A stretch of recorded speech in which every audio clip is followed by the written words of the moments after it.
এ হে, সবে আচারগুলো রোদে দিলাম, এক্ষুনি বৃষ্টি আসার সময় হলো। বৌমা, বলি ও বৌমা, দেখে যাও তো একটিবার। যাই মা। বলি রান্নাঘর থেকে এখানে আসতে এতক্ষণ সময় লাগে? বৃষ্টিতে যে সবকিছু ভিজে গেল। আমি রান্নাঘরে কাজ করছিলাম মা, বলি আপনিও তো উঠোনের কাপড়গুলো আনতে পারতেন। হ্যাঁ, আমি কাপড় আনতে উঠোনে নামি আর আছাড়কে কোমরটা ভাঙি আর কি, এটাই তো চাও তুমি?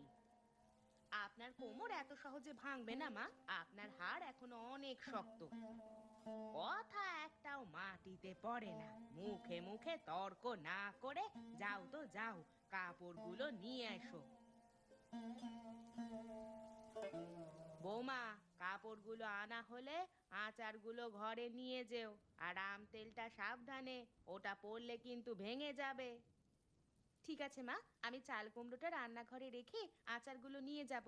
আপনি ঘরে যান, বৃষ্টির ছাট লাগলে আবার ঠান্ডা জ্বর হবে। বাহ বাহ, চাল কুমড়োটা তো অনেক বড় হয়েছে। তা কোন গাছে ধরেছে গো বৌমা? গোয়াল ঘরের ওপরের গাছটায় মা। বেশ, ওটা রেখে দাও, আমার মেয়ে জামাই এলে রেঁধে দিও। ঠিক আছে মা।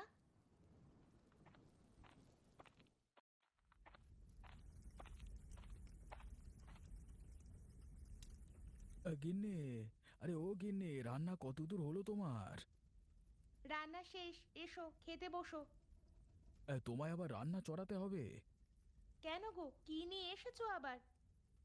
ঘোষ মশাইয়ের ক্ষেতে জল গড়াচ্ছে, সেখানে গিয়ে দেখি চিংড়ি মাছের হাট বসেছে, তাই হাতে ধরে তোমার জন্য কয়েকটা নিয়ে এসেছি। ভালো করেছো, ওগুলো দিয়ে চচ্চড়ি রান্না করব। তুমি একটু বসো, এখনই রান্না চড়িয়ে দিচ্ছি। গোপাল, অগোপাল, এদিকে আয় তো বাছা, দেখে যা একটিবার। এই যে মা আবার ডাকতে শুরু করেছে, মাত্র দেখা করে এলাম, এরই মধ্যে আবার তলব। যাও গিয়ে দেখে এসো কিসের জন্য আবার ডাকছে। তাই যাচ্ছি।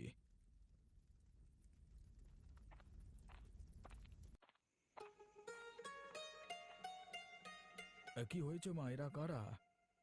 এনারা শহর থেকে এসেছে, আমাদের বাড়িতে থাকতে চাচ্ছে। আমাদের এখানে থাকবে?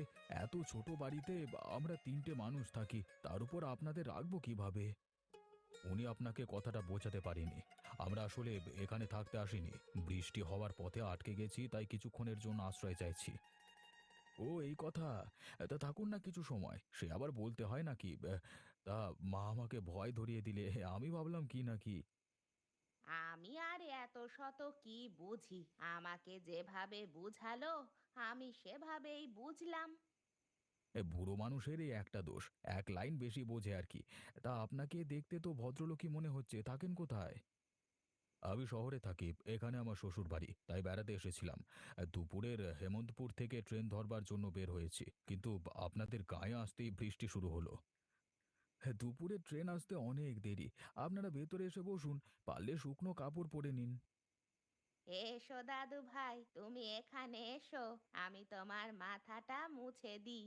বৌমা, ও বৌমা, গামছাটা নিয়ে এসো তো। গামছা কেন মা? এরা বৃষ্টি ভিজে আমাদের বাড়িতে এসেছে, কতক্ষণ থাকবে? ও মা, কি সুন্দর ছেলেটা, ঠিক আমাদের বাবলুর মতো। বাবলু কে ছিল? আপনাদের ছেলে বুঝি? হ্যাঁ, তোমার মতো বড় থাকতে ও জলে ডুবে মারা যায়। আমি বাবলু নই, অপু। আমি সাঁতার কাটতে পারি, জলে ডুবে মরবো না। বালাই ষাট, তুমি জলে ডুববে কেন? তোমার অনেক বছর আয়ু হবে বাবা। অপু চলো ঘরে চলো, এবার কাপড়টা পাল্টে নাও। তোমার আবার জলে ভিজলে ঠান্ডা লেগে যায়। তাই আসুন, তাই আসুন। মা, অতিথি যে এসেছে, এখন তাকে খাওয়াবো কি? ঘরে যে কিছুই নেই। খোয়ারে মুরগি থাকলে তাই জবাই করো, মাছ এনেছে গোপাল। খোয়ারে সব ডিম পাড়া আর বাচ্চা মোড়ক, ওগুলো খাওয়ার উপযুক্ত নয়। আর ও যা চিংড়ি এনেছে তা কিভাবে দেবো ওদের পাতে? তাহলে চাল কুমড়োটা রান্না করে ফেলো, তোমার হাতের চাল কুমড়ো খেতে ভারী সুস্বাদু হয়। কিন্তু ওটা তো আপনি সুবাসিনীদের জন্য রেখেছেন মা। ওরা আস্তে আস্তে আরো চাল কুমড়া হবে, তুমি এত শত ভেবো না তো, ওটাই রান্না করো। ঠিক আছে মা, আমি রান্না শুরু করছি।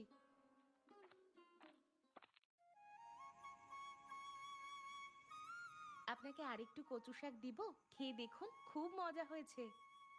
মজা তো হয়েছে, কিন্তু খেয়ে তো গলা চুলকাবে। এটা ডাঙার কচু মশাই, এতে গলা ধরবে না। ডাঙা আর জলের কচুর মধ্যে পার্থক্য আছে নাকি? এটা তো জানতাম না। পার্থক্য আছে বই কি। জলের কচু গলা চুলকায়, ডাঙার কচুতে সেটা হয় না। তবে কচুর জাত ভেদে এটার ভিন্নতা হতে পারে। এক এক কচুর এক এক স্বাদ, আবার এক এক মৌসুমে এক এক ভাবে খেতে হয়। যেমন বর্ষাকালে কচুর ডাঁটা খুব মজার হয়, আবার চৈত্র মাসে এর কোড়ার অংশ খেতে খুব সুস্বাদু হয়। বাবা, আপনারা এত কিছু জানেন! জানবো না কেন? সারা বছর তো এই ফসল নিয়েই পড়ে থাকি। কোথায় গিন্নি, তোমার আর খাবার কোথায়? মাছ রান্না করনি? মাছ তো ছিল না, তোমার আনা চিংড়ি মাছগুলো দিয়ে কুমড়োর ঝোল করেছি। তাতেই হবে, তাতেই হবে। আমরা শহুরে মানুষ, মাছ মাংস সব সময় খাই। আপনাদের এসব গাঁয়ের খাবার সেভাবে খাওয়া হয় না। বৌমা, ওদের আম তেল দাও, ওটা ওই কাঁচের বয়ামে রাখা আছে। দিচ্ছি মা, আগে কুমড়োর ঝোলটা দিয়ে দিই। আমাকে আর দেবেন না, এতেই হয়ে যাবে। কেমন হয়েছে খেয়ে বলবেন কিন্তু, এটা আমার বাপের বাড়ি থেকে শিখে আসা খাবার। অসাধারণ হয়েছে এই তরকারিটা। এমন তরকারি আগে কখনো খাইনি আমি। তাহলে আরেকটু নিন, গরিবের বাড়িতে এসেছেন, এসব দিয়েই কষ্ট করে খেতে হবে। আমাকে আর একটু কুমড়োর ঝোল দাও না কাকিমা। দিচ্ছি বাবা, দিচ্ছি, এই নাও কুমড়োর ঝোল।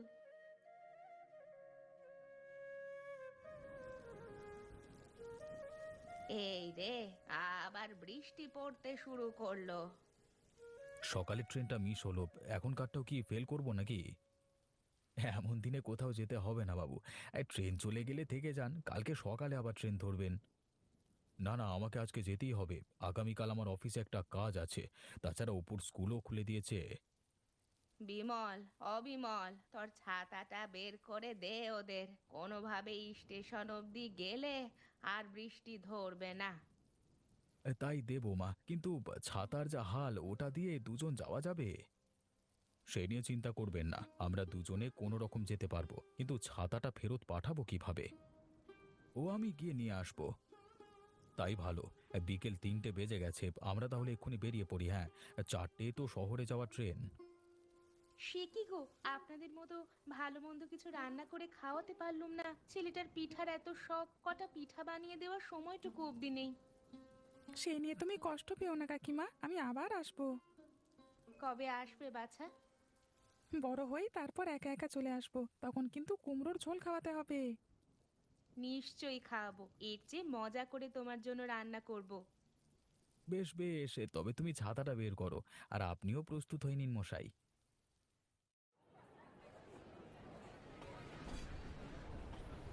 বাবা, ওই দেখো ট্রেন চলে এসেছে। হ্যাঁ হ্যাঁ, এক্ষুনি আমাদের উঠতে হবে। উঠবেন মশাই, উঠবেন, একটু ভিড়টা কমুক তারপর উঠবেন। ভিড় কমলে আর আসন পাওয়া যাবে না। চল অপু, উঠে পড়ি। ট্রেনের হুইসেল দিয়েছে, এক্ষুনি ছেড়ে দেবে। কাকার কাছ থেকে বিদায় নাও খোকা। গোপাল কাকু, আসি হ্যাঁ, তুমি ভালো থেকো। সাবধানে যেও বাবা, আবার আসবে কিন্তু, কেমন?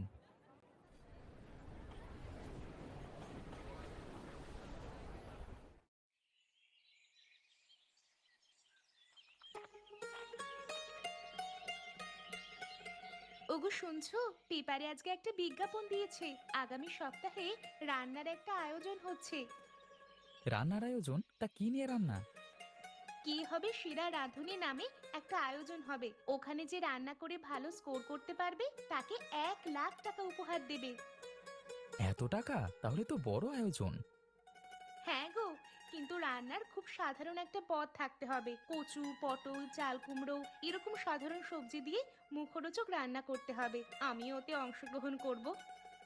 সুস্বাদু রান্না করতে হলে তাতে জিনিসপত্র দিতে হয়। এরকম সাধারণ সবজি দিয়ে কি রান্না করবে?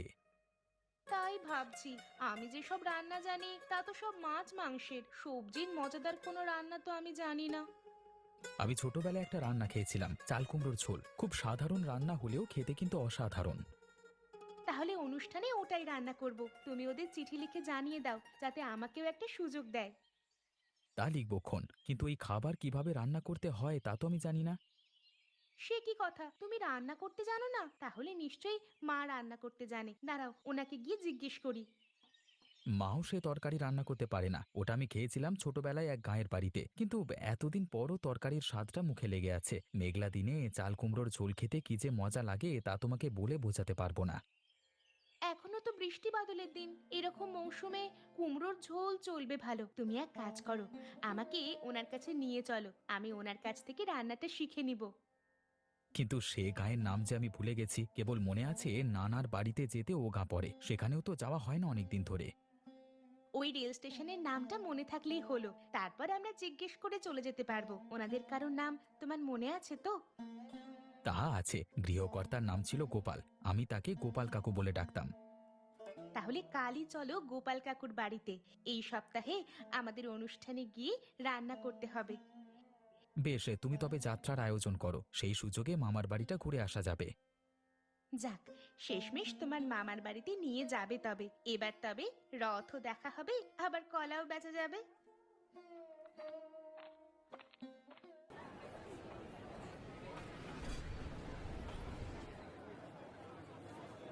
হ্যাঁ গো, এটাই কি হেমন্তপুর স্টেশন, নাকি ভুল করে অন্য স্টেশনে নেমে পড়েছি? না, এটাই সেই স্টেশন। আমার মনে আছে এখান থেকে আমরা গাড়ি ধরেছিলাম। তবে চলো বাইরে গিয়ে জিজ্ঞেস করি গোপাল কাকুর বাড়ি কোনটা। তাই চলো। এদিকে আবার আকাশ মেঘ করতে শুরু করেছে, কখন যে বৃষ্টি নেমে যায় কে জানে। তাহলে আরো ভালো হবে, বৃষ্টিতে ভিজতে ভিজতে গায়ের পথে হাঁটার মজাই আলাদা। একবার জ্বর হলে বৃষ্টিতে ভেজবার মজা হাড়ে হাড়ে টের পাবে। ইস, গায়ের মানুষ তো সারাদিন জলে ভিজছে, কই তাদের তো জ্বর হয় না? ওসব গায়ের মানুষের জড়াজড়ি হয় না বুঝলে, এরা এই আবহাওয়ায় অভ্যস্ত হয়ে গেছে। চলো এবার, ওই তো একটা গরুর গাড়ি দেখা যাচ্ছে, গাড়োয়ানকে শুধাই গিয়ে।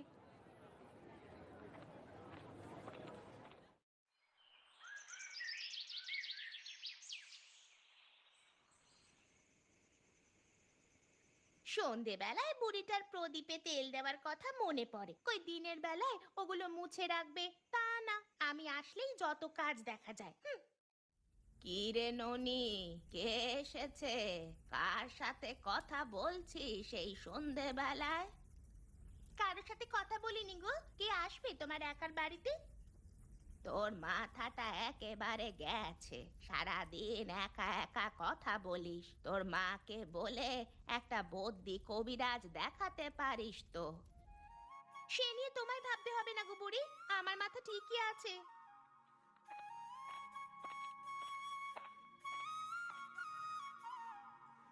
বাড়িতে কেউ আছেন? কেউ কি বাড়িতে আছেন? আছি, কিন্তু আপনারা কারা, কাকে চান? এটা গোপাল কাকুর বাড়ি না? হ্যাঁ, কিন্তু পিসেমশাই তো অনেক বছর আগে মারা গেছেন। ওনার স্ত্রী আছেন বাড়িতে? তা আছে, আমি পিসিমাকে ডেকে দিচ্ছি। পিসিমা, ও পিসিমা, দেখে যাও তো এসে। কি হলো আবার, ডাকছিস কেন রে হতভাগী? দুজন মানুষ এসেছে তোমার খোঁজে, পিসেমশাইয়ের নাম বলছে এসে। কে এলো আবার আমার খোঁজে? তা কে গো তোমরা? আমাকে চিনতে পেরেছেন কাকিমা? অনেকদিন আগে একবার আপনাদের বাড়িতে এসেছিলাম। তুমি অপু না? এক মেঘলা দিনে বাবার সাথে এসেছিলে। ঠিক ধরেছেন, কিন্তু আপনার এই হাল হলো কিভাবে? আর কাকু কোথায়? তোমার কাকু আর নেই বাবা, অনেক দিন আগেই গত হয়েছেন। আর আমারও তো বয়স হয়েছে, এই বয়সে একা একা চলাফেরা করতে পারি না, তাই প্রতিদিন এসে আমায় দেখাশোনা করতে হয়। তুই চুপ কর হতভাগী, তুই দেখাশোনা করবি না তো কে করবে?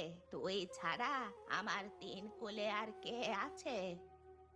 ওকে, আপনার মেয়ে বুঝি?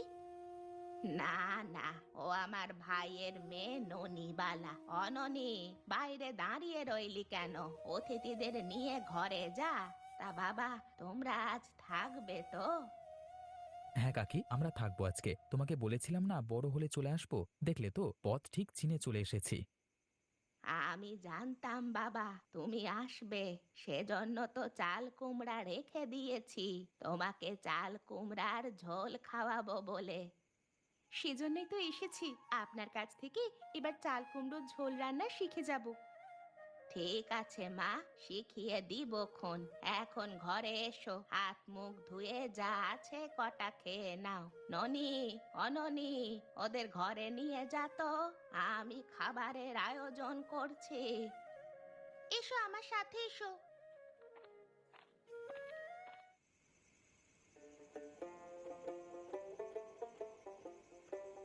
নাও বৌমা, কুমড়োর ঝোল নাও, তোমাদের জন্য ওটা রেঁধেছি। আপনি কুমড়োর ঝোল রেঁধে ফেলেছেন, কিন্তু আমি তো এসেছিলাম আপনার হাতে কুমড়ো রান্না শিখবো বলে। সে নিয়ে ভেবো না, কাল সকালে আবার রান্না করব, তখন শিখে নিও। তা হঠাৎ করে কুমড়োর ঝোল রান্না করা শিখবে কেন? আর বলবেন না কাকিমা, ও পত্রিকায় দেখেছে কোথায় যেন রান্নার প্রতিযোগিতা হচ্ছে, তাই দেখে অংশগ্রহণ করবার জন্য বায়না ধরলো। কেবল গেলেই তো হবে না, ভালো একটা রান্না ওদের করে দেখাতে হবে। তাই শুনে ও আপনার কথা বলল। এতদিন আপনার হাতের কুমড়োর ঝোলের কথা শুনে এসেছি, আজ তা মুখে দিলাম। সত্যি কাকিমা, আপনার হাতে এই রান্নার স্বাদের তুলনা করা যাবে না। এ আর এমন কি রান্না, আমার ঠাকুমা এর চেয়েও মজা করে রাঁধতে পারতেন। তা তোমাদের প্রতিযোগিতা কবে? সামনের সপ্তাহেই। বেশ, তবে আমি একটা চাল কুমড়ো সাথে দিয়ে দিব। এখান থেকে শিখে গিয়ে ওটা দিয়েই রান্না করবে। ঠিক আছে, ওই রান্না করতে কি কি জিনিসপত্র লাগবে সে আমি কাল শিখিয়ে দিব। এখন খেয়ে নাও, ভাত ঠান্ডা হয়ে যাচ্ছে।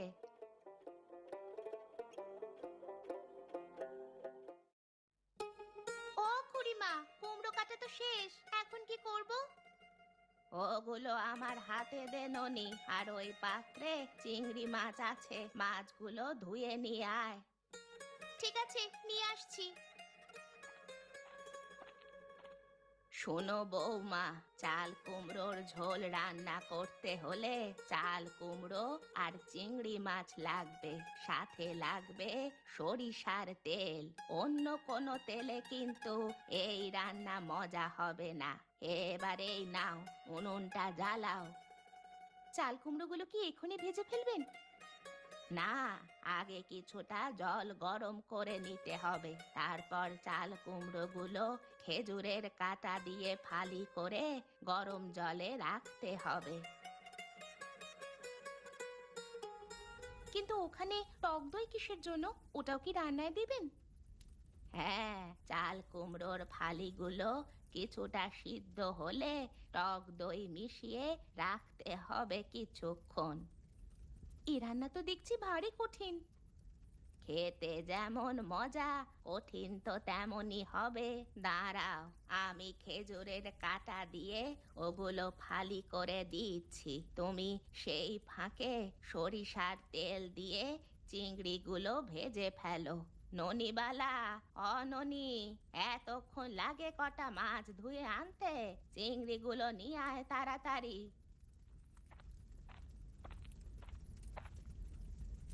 এই নাও তোমার চিংড়ি মাছ। বৌমায়ের হাতে দে, তারপর ওই দইটা এনে দে আমার হাতে। কাকিমা, আমার চিংড়ি ভাজা হয়ে গেছে।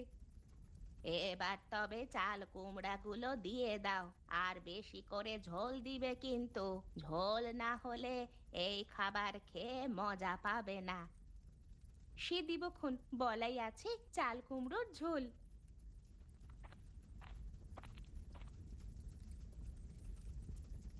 কোথায় জয়া, তোমার রান্না কত দূর? আমাদের ট্রেন কিন্তু বিকেলে, এর মধ্যে বেরিয়ে পড়তে হবে। এদিকে আকাশের অবস্থা ভালো না, যে কোনো সময় বৃষ্টি নামতে পারে। সে কি, তোরা আজই চলে যাবি? হ্যাঁ কাকিমা, আমাদের হাতে একদম সময় নেই, তবে তুমি দুঃখ পেও না, আমরা আবার আসবো।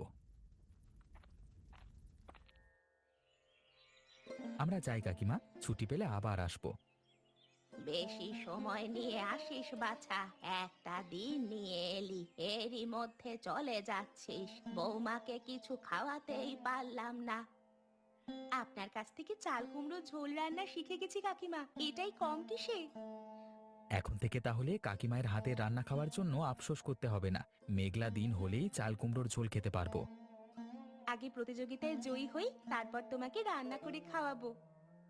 তা খেও, আর গিয়ে চিঠি দিও, তোমাদের চিঠির অপেক্ষায় থাকবো আমি। ঠিক আছে কাকিমা, এখন তবে যাই।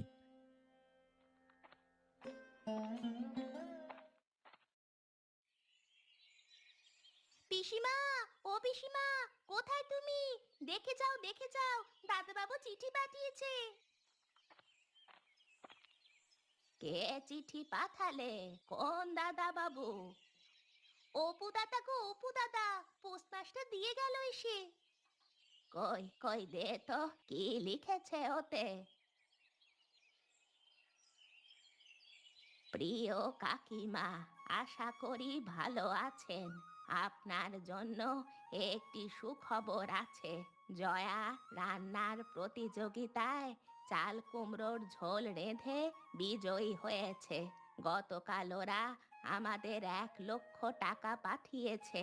এই টাকার সবটা আমরা নিব না।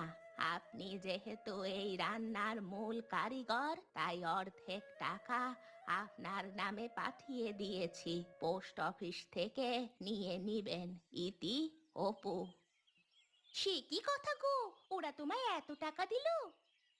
তাই তো লিখেছে, 50,000 টাকা পাঠালো বলল। এত টাকা দিয়ে কি করবে গো তুমি? আমি একটা রান্না শেখানোর স্কুল দিব ননি।